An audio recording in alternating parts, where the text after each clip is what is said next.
Promotional consideration paid for by the following.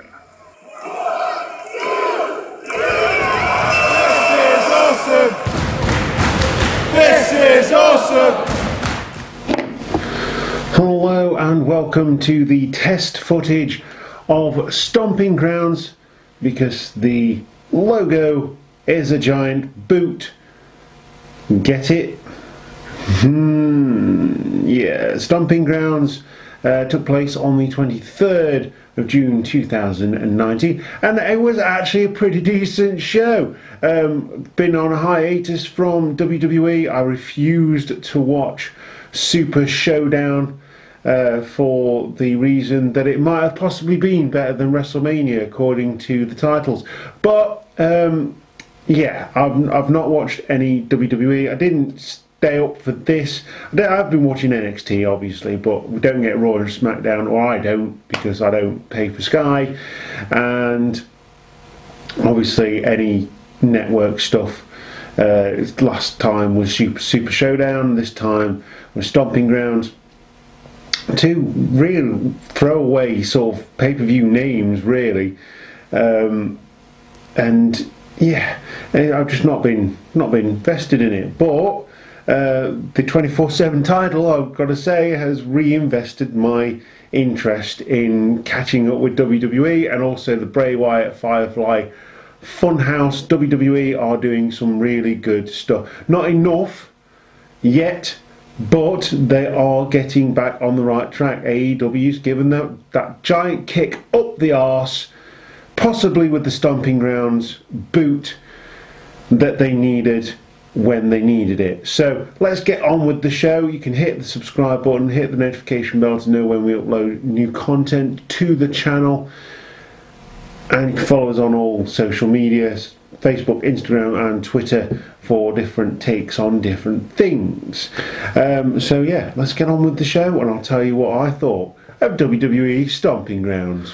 So WWE Stomping Grounds on the 23rd of the 6th 2019, where they kicked ass and took names. Wow. It was from the Tacoma Dome in Washington State, and like I said in the intro, it was a pretty decent show. So we start with the Raw Women's Championship.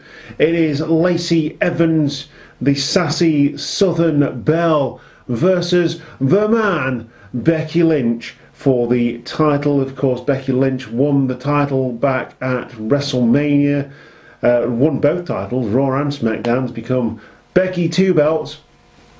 She lost the SmackDown title to Charlotte Flair at Money in the Bank, and Bayley subsequently cashed in her Money in the Bank briefcase to take that off of Charlotte. I'm not quite sure what they're doing with Charlotte. It's refreshing to not see her on TV every week going for the belt. However, Alexa Bliss is going for the SmackDown belt. She's on, SmackDown title, and she is on Raw. Yeah, wild card Raw. Makes no sense. Yeah, so the man has been focused and completely dominant in most of this match early on, as Evans kicks Lynch out to the announce desk, and we see a turn of pace from there. Incidentally, Lacey Evans' wrestling attire would be a prelude to what came later on, which we'll leave for the last part of the review.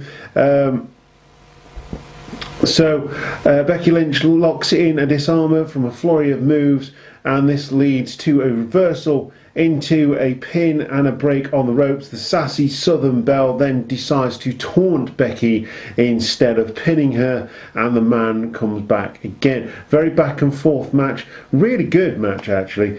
The champ misses a leg drop, which then leads to the final part of this match. A stunner from Lacey Evans, and a kick leads to another near fall by Lacey Evans. Lacey Evans telegraphs a top rope move as Lynch yanks the yank off that top rope into a disarmer. Sassy Southern Belle kicks out, taps out rather. Lacey Evans is done, and Becky Lynch is still your Raw Women's Champion, and it was a fantastic match, fantastic opener. Like, you know, for two women to be in the opener is almost as good as being in the main event, because you've got to get that crowd hot, you've got to get them going, and these two ladies did exactly that, in my opinion. I was hooked on this show from that moment, and it did not disappoint me. So I suggest you go and watch it if you've got any doubts about watching Stomping Grounds, being that it's basically a middle of the month sort of romp, just to fill in time. I mean, we've not had, you know, from the normal pay-per-view schedule, we've not had a pay-per-view since Money in the Bank, and yeah, I think this one's like a bit of a return to form. They're letting the wrestlers do the wrestling, and that is what you do on a wrestling show, incidentally. So we go straight into the next match, which is a tag team match, and it is Sami Zayn and Kevin Owens versus the New Day, that is Xavier Woods and Big E. Of course, Kofi Kingston is the WWE Champion, and he's going against Dolph Ziggler later on in the show in a steel cage match, which incidentally is the second time that's been done in a couple of months. I think actually, yeah, it was done at the last show, because it was Miz and McMahon. Here comes the money, representing my boy. Yeah, so yeah, good. It was good. Again, a really, really good match. Return to form for the SmackDown. It is for the SmackDown Tag Division. It's looking a bit stronger now, with a few teams after being raided by Raw, and we're not talking about the Viking Raiders here, because they are on Raw, and yeah, the SmackDown Tag Division, which was previously really, really strong, has now taken a bit of a back seat.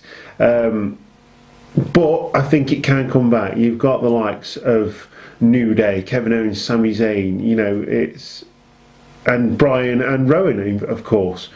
And if they give Heavy Machinery a decent push, which they've got a tag team match tonight, then yeah, I think they could do something with that. Incidentally, the Raw Tag Team Champions were not defended on the main show. I don't know if they were on the pre-show, but I don't really watch pre-shows, so there you go. Maybe I should. Yeah, so Kevin Owens gets a jump on Xavier Woods just as the bell rings. Super kick city from Kevin Owens. Super kicks Xavier Woods, then super kicks Big E Langston off the apron, and goes for the early pin. Xavier Woods manages to kick out, and yeah, so the focus is now on the weaker member of the team in Xavier Woods, and the focus is firmly on him. Frequent tags from Kevin Owens and Sami Zayn, wearing down the up down down champion, and he finally gets a tag after an opening to Big E Langston, who comes in like a house on fire, hits a Uranagi on Zayn. Assisted splash by New Day leads to a near fall on Sami Zayn. Zayn escapes the big ending and assisted big ending, and sends Big E into Woods, leading to a kick and a near fall. So, so Xavier Woods falls off the top rope. Helluva kick hits, and near fall on Xavier Woods by Sami Zayn. Can't believe it. Can't believe he kicked out of that. That was usually his finisher maneuver in most of his matches back in developmental or NXT. And Big E then hits the spear to the outside. Still doesn't get any easier to watch this move. Woods is then cut down off the top rope again, and this leads Owens to hit a stunner on Xavier Woods. You think he'd learn by climbing up to that top rope and getting taken out twice. Hit a stunner on Xavier Woods for the win, as Sami Zayn and Big E are laying prone on the outside. Your winners in this match, much to my disappointment in my prediction league, are Sami Zayn and Kevin Owens, the super duper best friends from years back, and it's good to see both of them back on television after a bit of a hiatus. Of course, Sami Zayn was injured, and I think Kevin Owens was as well, so it's nice to see those two back on SmackDown. I believe they're both back on now, so maybe they'll get a bit more exposure on there. But your winners once again are Sami Zayn and Kevin Owens in this match. So moving on to the next match, it is the United States Championship match between the current champion Samoa Joe and a newcomer to the Raw brand in Ricochet. Incidentally, Ricochet is wearing the yellow and black of his previous brand, NXT, showing a bit of love for the boys and girls down there. There's a nice touching moment at the end of this match, which we'll get to later on. Early on in the match, Joe is absolutely calculating. He's brutal, he's ruthless about how he's taking on Ricochet. Of course, he has the more experience, even though they are quite a similar age. I think Ricochet is 30 plus these days, but can still move like Whippet, who can jump off top ropes. Although I've never seen Dog do that. But yeah, Joe is just using all of his cunning here, taking out Ricochet early on in this match. Getting better of the challenger in the early exchanges. Ricochet back first into the apron after attempting to hit a dive on Samoa Joe and missing completely. Joe catches him, smacks him into the side of the ring apron, and the focus is now on Ricochet's back. And after a few moves focusing on that area from Samoa Joe, Ricochet comes back, creating some space with a jawbreaker. And like I say, Joe is completely smothering Ricochet at this point in time, and he's still absolutely relentless. Literally a jawbreaker, and then Joe's back on the attack. This is what I like about Samoa Joe. This is what I like about Ricochet. Ricochet tries to come back again, and I'm sure he'll pick up momentum as he goes along in his career in WWE. Ricochet comes back with a flurry of kicks, taking Joe down like a big old redwood falling in the forest, and Ricochet flies to the outside with a springboard moonsault and a near fall. Power slam from Samoa Joe leads to another near fall, and we're into the final flurry now with a German suplex and clothesline from Samoa Joe, and still can't put Ricochet away. Lots of false finishes in here, but they're not finishers as in finishing moves, and this is how wrestling is done. Joe locks in the Kikina clutch, but is dropped over the top rope by Ricochet, who wriggles his way over the top rope and drops him down on his throat, leading to the break. And this leads to a 630 attempt, which is blocked, and the code breaker is then hit by Ricochet, and another 630 hits on Samoa Joe to lead to your new champion. Your new US champion is Ricochet, and while he flourishes on Raw, we still only get vignettes of Aleister Black. So when he comes to SmackDown, we are hoping for something massive from Aleister Black. Whether that's going to happen or not is a different matter, but I hope they do not mess this up, because the videos he's been recording have been really good. Not quite Firefly Funhouse.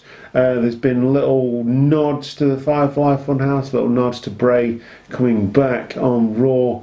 Not seen SmackDown or anything, top 10s or anything like that on SmackDown yet, but maybe there'll be a few candles about. Maybe they'll do the same thing with Aleister Black on SmackDown. But congratulations to the new champion, Ricochet. And of course, this incidentally led to a Twitter war between Seth Rollins and the best of the Super Juniors champion, Will Ospreay, the British sensation that is Will Ospreay. He is absolutely phenomenal. I've seen him once, I think. Really nice chap as well. Had a good old chat to him when we saw him. Really, really cool guy. He's plying his trade, of course, all over the world, and Rollins is in WWE. Incidentally, calling him a little man, because he got, you know, a t-shirt that says little man on it. I'd buy one, but I don't think it'd work. You know, I'm 6'2". Yeah, so yeah, that led to a bit of a Twitter war. Ricochet being the brunt of that Twitter war. I don't think Ricochet was involved in this Twitter war. It was just between Rollins and Will Ospreay. Rollins got burned by Ospreay, yes, and yeah, that was pretty much the end of it. I only sort of picked it up today, to be honest, so that was quite interesting to read about. Will Ospreay versus Seth Rollins in the future, maybe, if Rollins ever leaves WWE, because I don't think Will Ospreay would go to WWE, to be honest, and that's just my opinion. Anyway, we're going on to the SmackDown Tag Team Championships.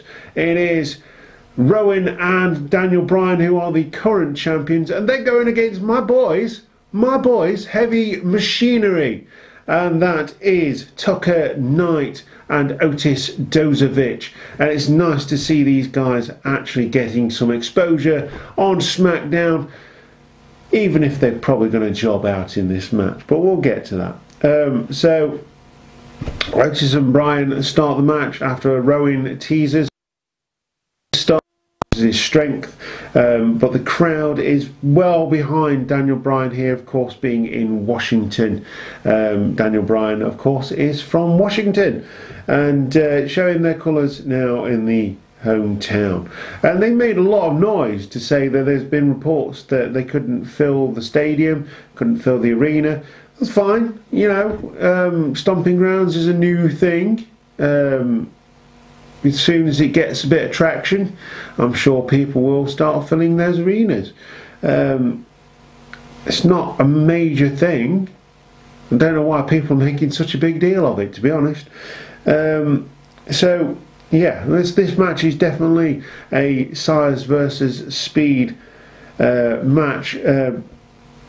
Strikes from Daniel Bryan are countered by strength from Otis Dozovich.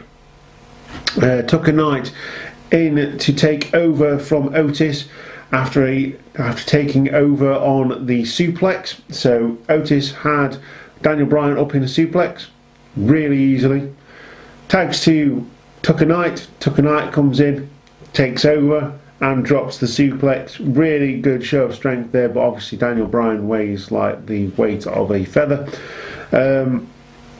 Daniel Bryan then manages to tag Rowan, and we have two hosses now in the ring going for dominance over each other.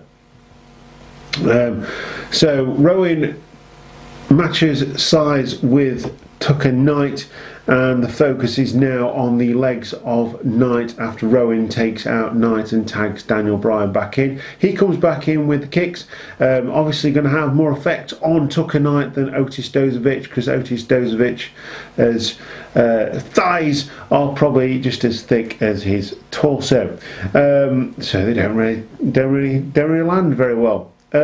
Anyway, Sound strategy from the champs to take out the base of the strength game of Heavy Machinery. Knight manages to sidestep Rowan and tag the Dozovic, who comes out and to take out Daniel Bryan, reverses a charge with 2 drop kicks.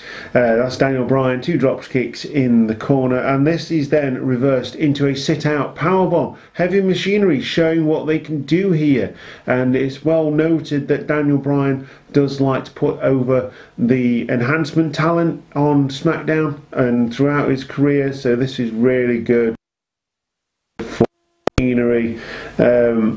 Dozer soaking up everything that Daniel Bryan can throw at him. Yes kicks.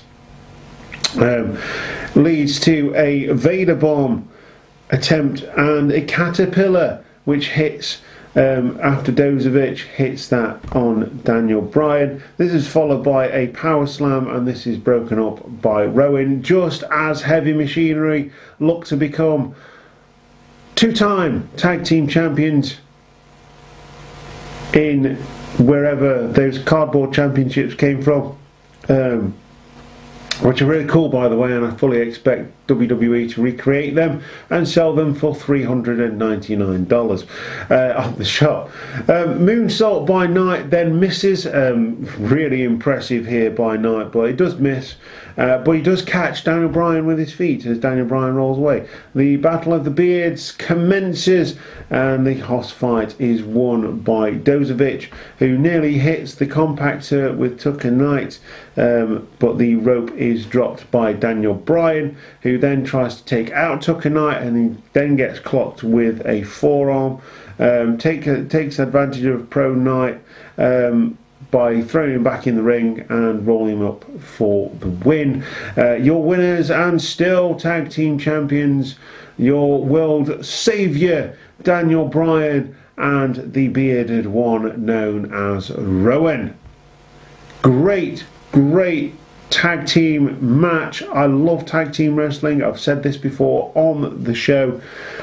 Really good to see a good tag team match here. A couple of good tag team matches actually, in quick succession of each other, which is really good. And my boys, Heavy Machinery, doing really well against the champs. Looking forward to seeing what they can do now. Maybe they'll go for the belts again and win them in a feel-good moment. I don't know what they've got planned. I hope they do pick up the championships. Apparently they're the only ones that stay behind to help out, put things away and stuff. And there's a lot of people saying, no, you don't need to do that. I said, no, we're going to do it anyway. I like these boys. I like them a lot. They're not shy of doing some hard work to get where they need to be.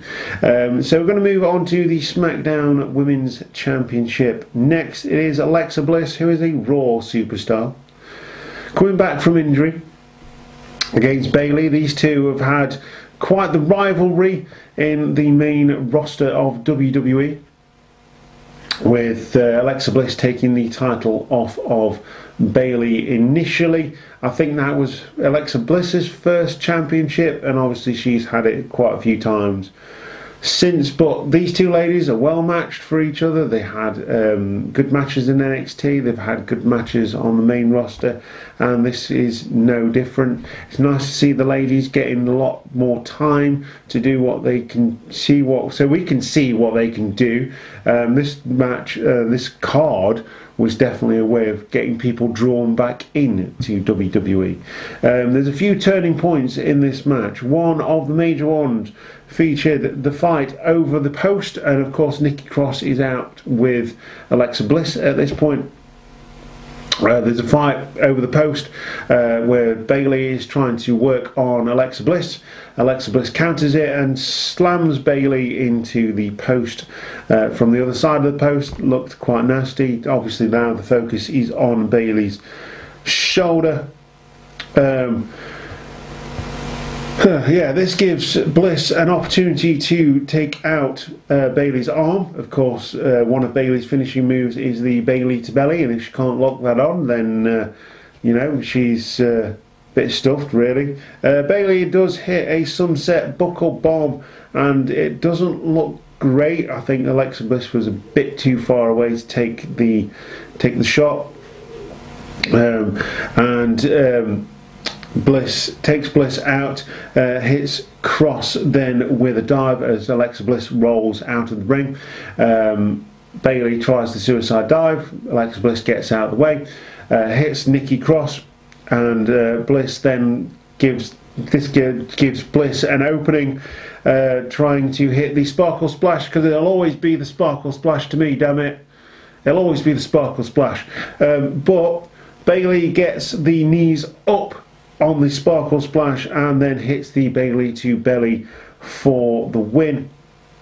After Cross got involved during that attempt for the Sparkle Splash. Not quite sure why. I'm not quite sure what they're doing with Nikki Cross. I don't know if this is supposed to make her look stupid, because it did.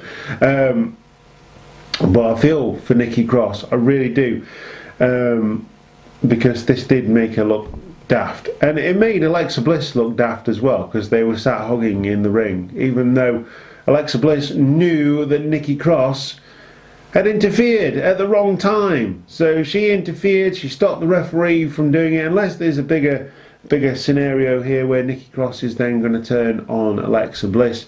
I don't know, that's what it looks like to me.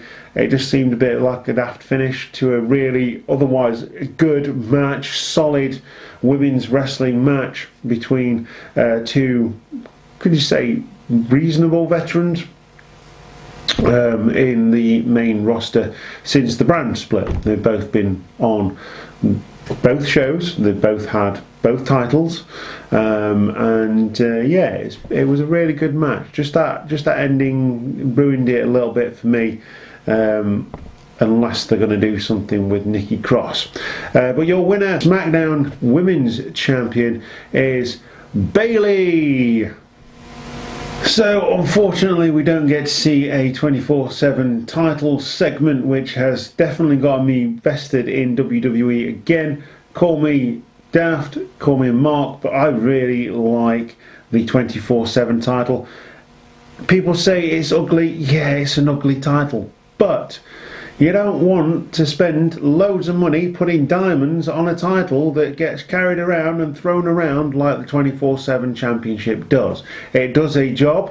It's a desperate attempt to bring the hardcore division back without it being hardcore, but it's hilarious and I really like it. So yeah, we get a recap on what happened for the 24/7 Championship. Of course, Drake Maverick won it, had his wedding, he's wearing it at his wedding, and R-Truth pinned him at his wedding. This is going to be part of an ongoing segment about how Drake Maverick can't quite get it up for his new wife, and they haven't even consummated the marriage yet. So I don't know where this is. Well, I do know where this is going. It's just, don't give the 24/7 title a story. Just make it daft in all sorts of different ways, like we wanted in the first place. WWE, you know that title is daft.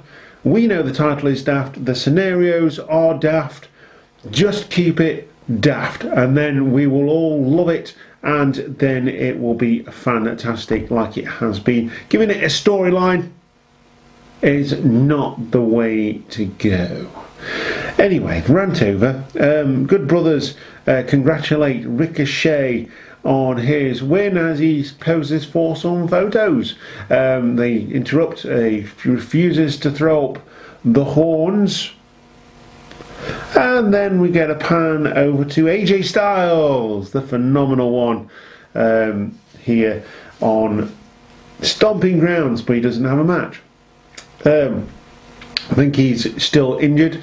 There is this ongoing thing between the Good Brothers and AJ Styles, teasing the club, maybe.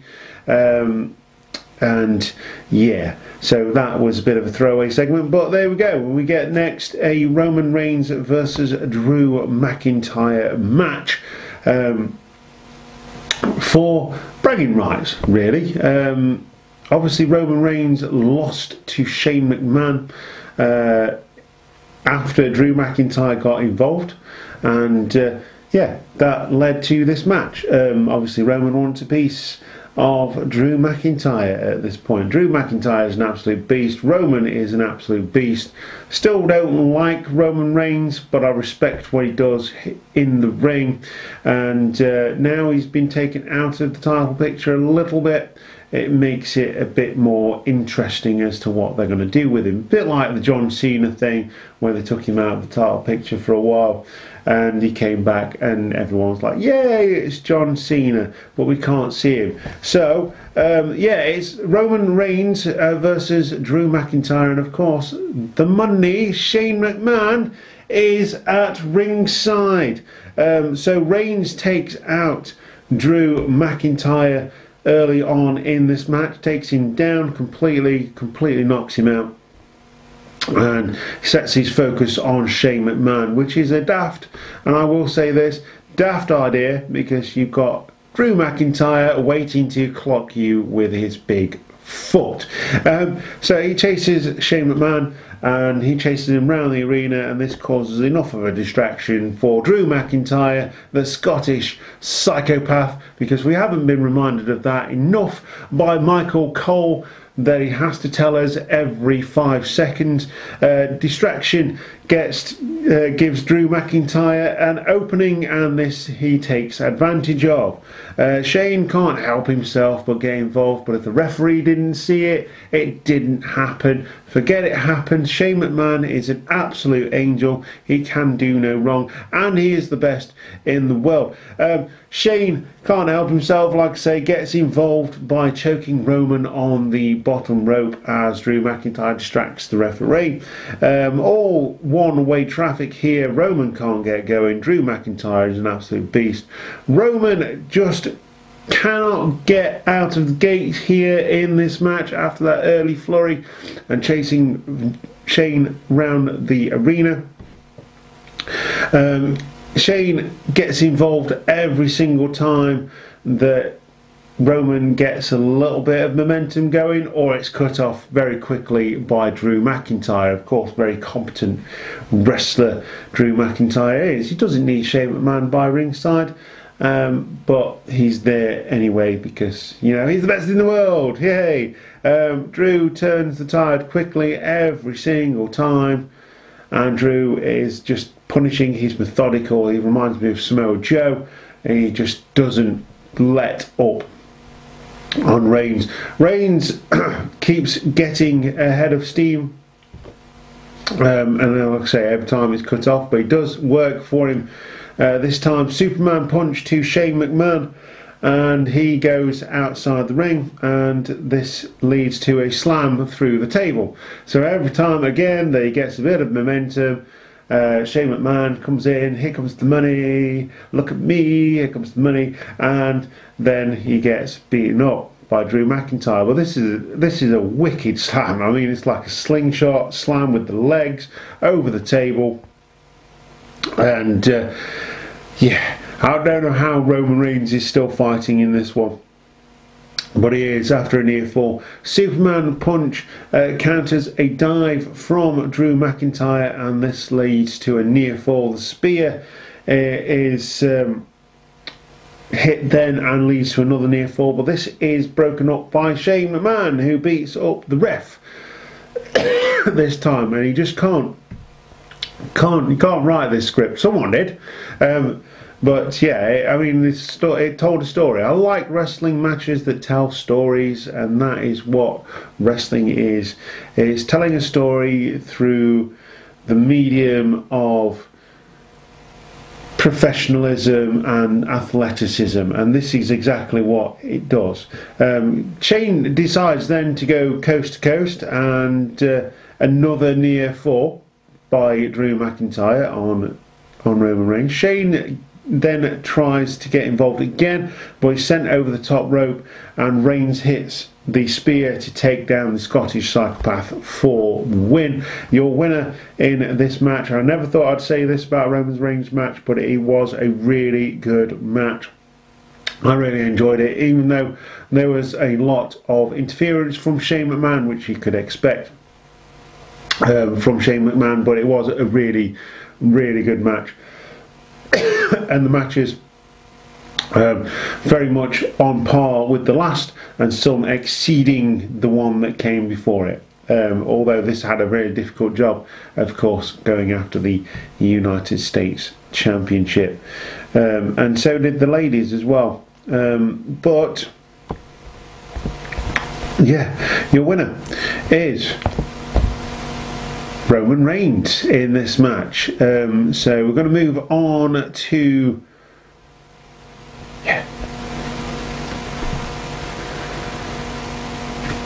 we're now going to move on to the WWE Championship match. It is, of course, a steel cage match for the WWE Championship. It is Dolph Ziggler versus Kofi Kingston, and the match starts quickly with Kofi trying to hit a Trouble in Paradise. This misses, but a drop kick from Dolph Ziggler does not, and this gives Ziggler a chance to just walk straight out the door. Just go. Walk out the door. Don't turn around now, because you'll get kicked in the balls.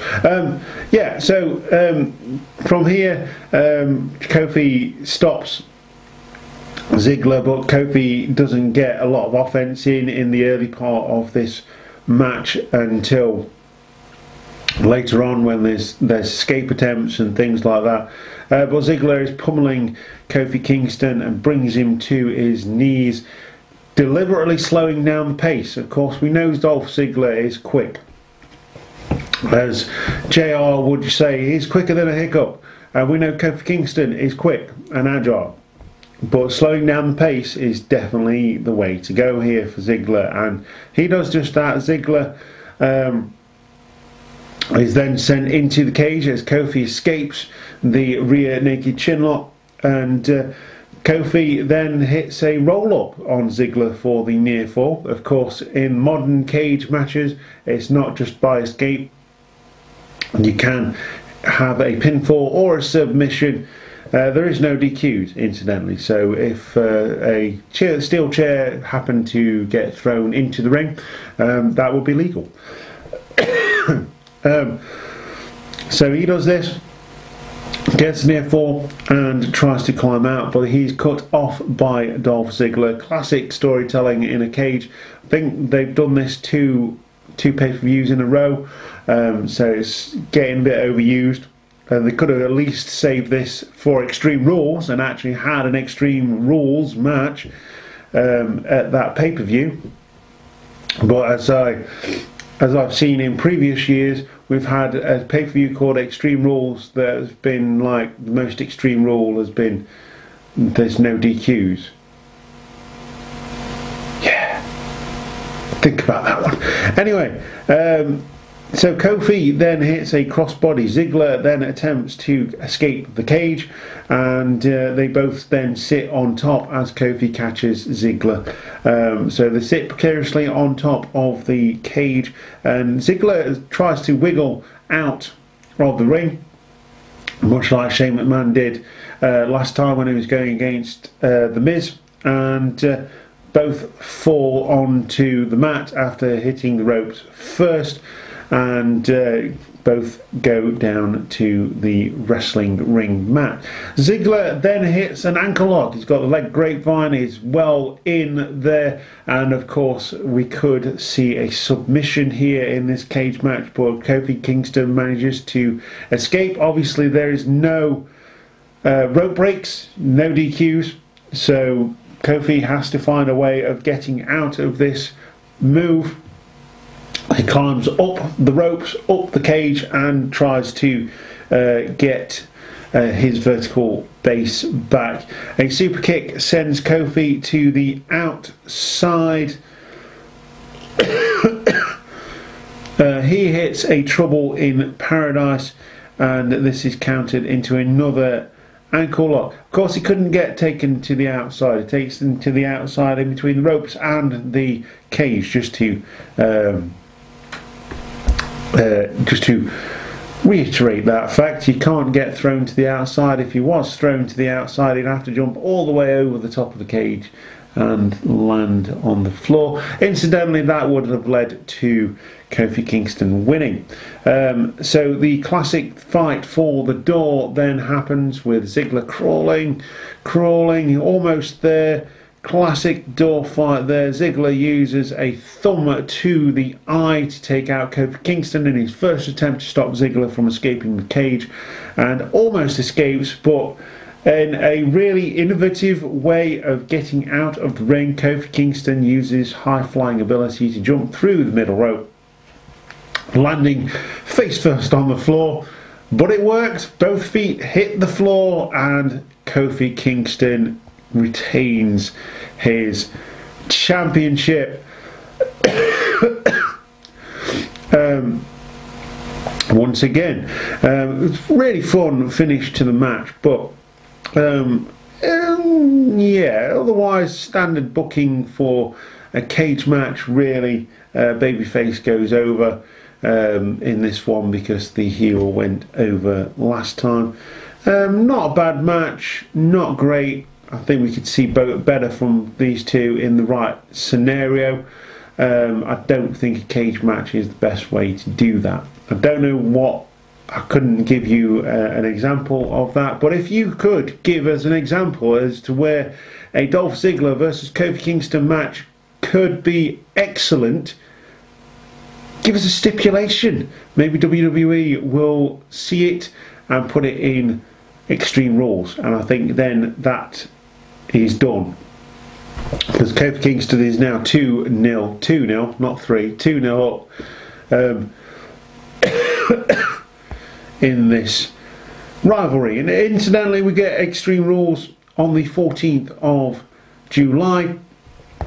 This is the last week of school, so I will be watching it. Not sure whether I'll be watching it live or whether I'll be watching it later on. Hopefully we'll do some predictions for this one. Like I say, there's been a hiatus in this one for quite some time now, so for Cheap Shot Entertainment reporting on the smaller shows, which is what we set up to do in the first place, but we do like to do the pay-per-view stuff as well.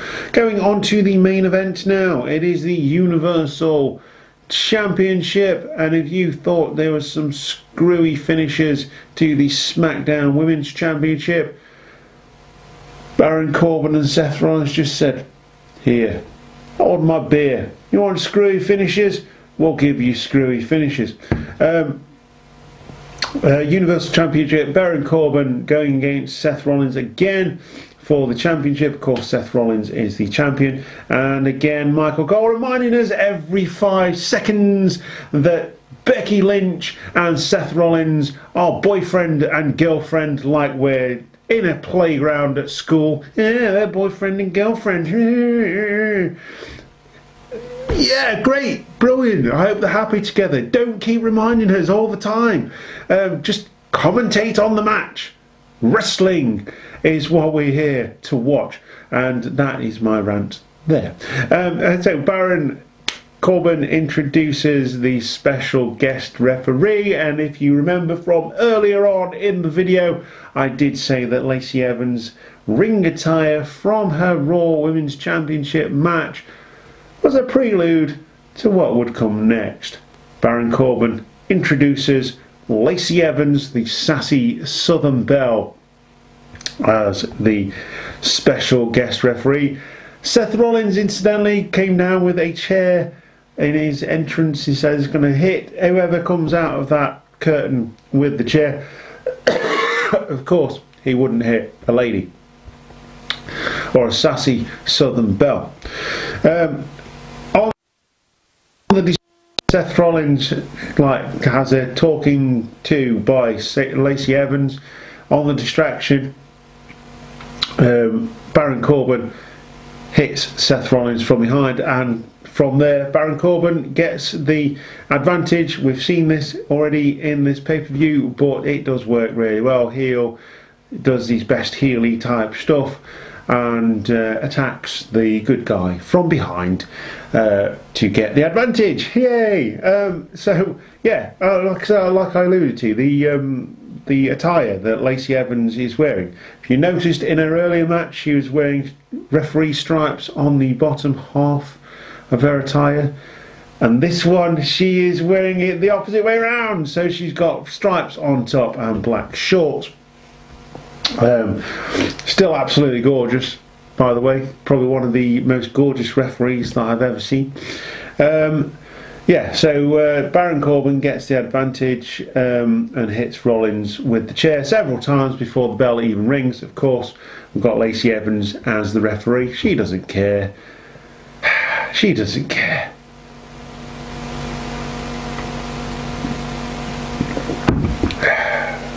Yeah, so this leads to the bell ringing, and Corbin now is all out on Seth Rollins.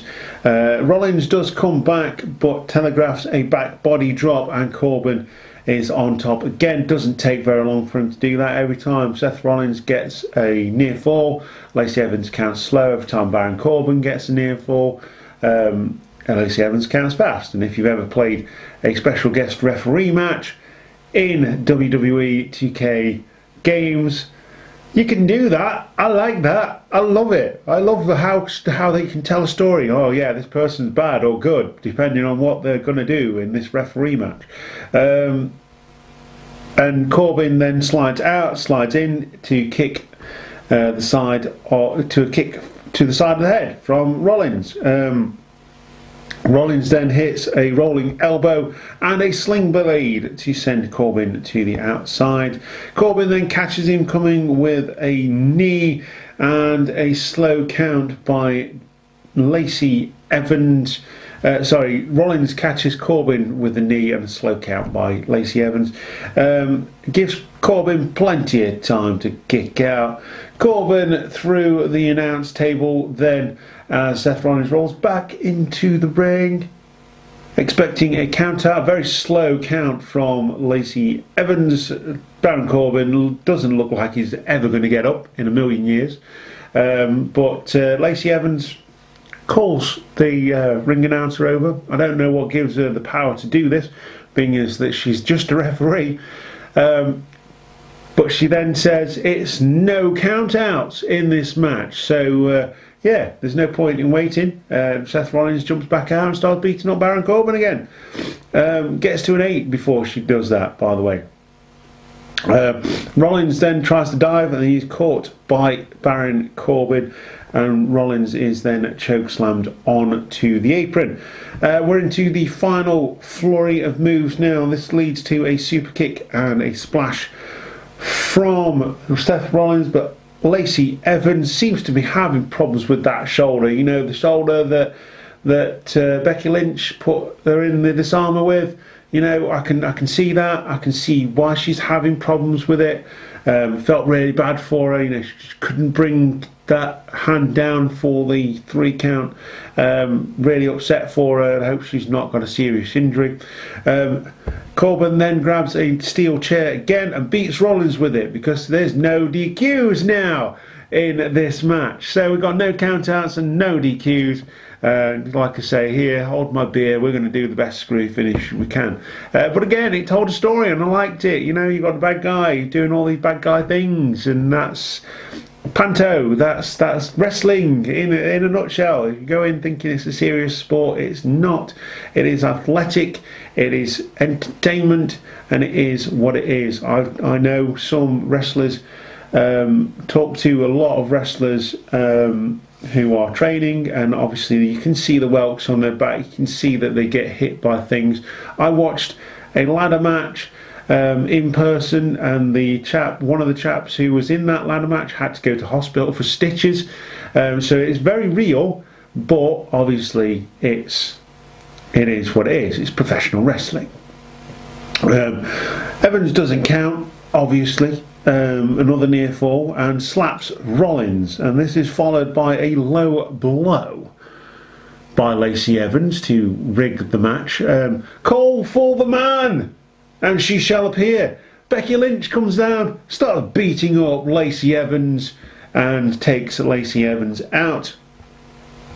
Like I say, Lynch is out of the ring now. We get a new ref. There is a super kick in the confusion by Seth Rollins, a curb stomp by Seth Rollins, and he retains the WWE Championship. It was announced on the following night on Raw they were going to get a tag team match at Extreme Rules, because that's extreme, having a tag team match between boyfriend and girlfriend, because we haven't been told that enough by Michael Cole and Baron Corbin and Lacey Evans, who just happened to be going in a feud between these two.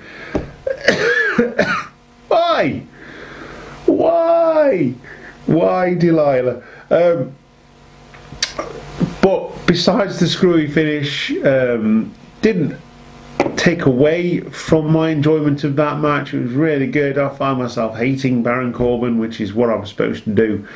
And when the man came down, I was like, yeah, it's the man. Like everybody else who was on the opposite side of the hard cam, because, you know, the arena was a bit empty.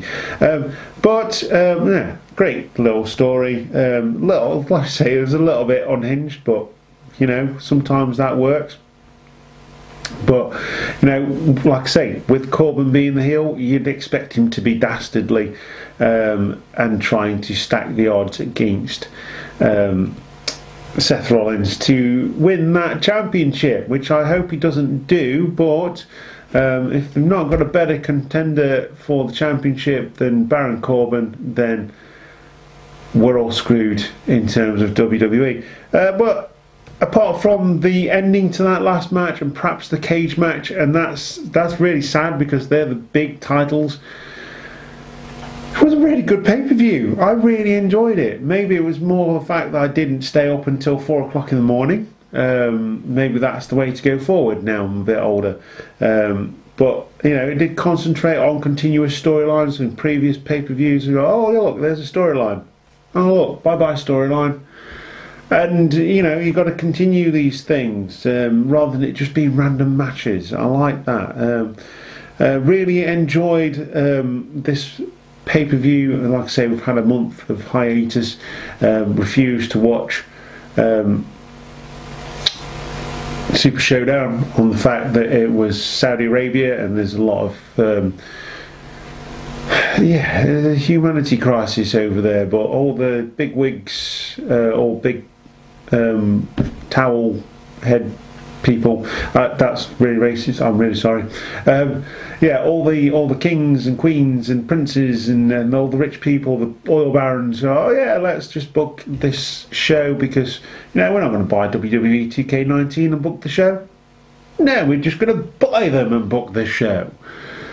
You know, to be honest, if I had the money, I'd probably do the same thing, but I'd at least try and make some decent matches. But yeah, I won't ever watch that show. I won't ever report on that show because of those reasons. The humanitarian crisis is terrible over there. But Stomping Grounds was actually a really good return to form. I hope they add some stipulations to some of the matches for Extreme Rules and make it extreme. This is your one chance a year, WWE, one chance that you've got to bring in some weapons and things. Make it extreme. I think probably the most extreme we're going to get is perhaps a 24/7 title battle royal. Taking to WrestleMania, was it 14? I think it was. WrestleMania 14, 15. So it was a really good show, and I'd suggest you go and watch this one. And so that was the epic review that is Stomping Grounds, because the logo is a big boot. As if we didn't get the idea that it was a stomp. It's a big boot. It was on the 23rd of June 2019, and it was from Tacoma, the Katoma Dome, Katoma Arena in Washington State, DC. So, yeah, like I say, really good pay-per-view. If you like this review, if you like our videos, make sure you hit that notification bell and the subscription button, and follow us on Twitter, Facebook and Instagram to keep up with everything that we're doing. We've got a couple of shows lined up already. I'm using my birthday raffle prize to go to Aspire on the 14th, which is actually the same day as Extreme Rules, which is cool. And we've got soccer spandex coming up this month as well. Big shout out to Joe, who's arranging that one for Cavendish Cancer Care in honour of Chris Travis. I never got to see Chris Travis wrestle. I've heard a lot about him, much like Lionheart, who passed away this past week. Never got to hear a lot about, well, heard a lot about him, never got to see him in the ring, which is a shame. So while we're going to that, I'm going to do the official reporting on that. I'm going to be filming the match and putting it on a DVD for people to buy, and donating some stuff from WrestleCrate as well that we don't really want. So on that note, I'm going to leave you there. You are the Cheap Shot Nation. You have been watching me, Luke, as your host, and this has been Cheap Shot Entertainment and the review of Stomping Grounds from the 23rd of June 2019. And we'll see you next time right here on Cheap Shot Entertainment. And if I say that enough, Cheap Shot Entertainment, you may just hit the Cheap Shot Entertainment subscribe button. Hey, and goodbye. See you again soon.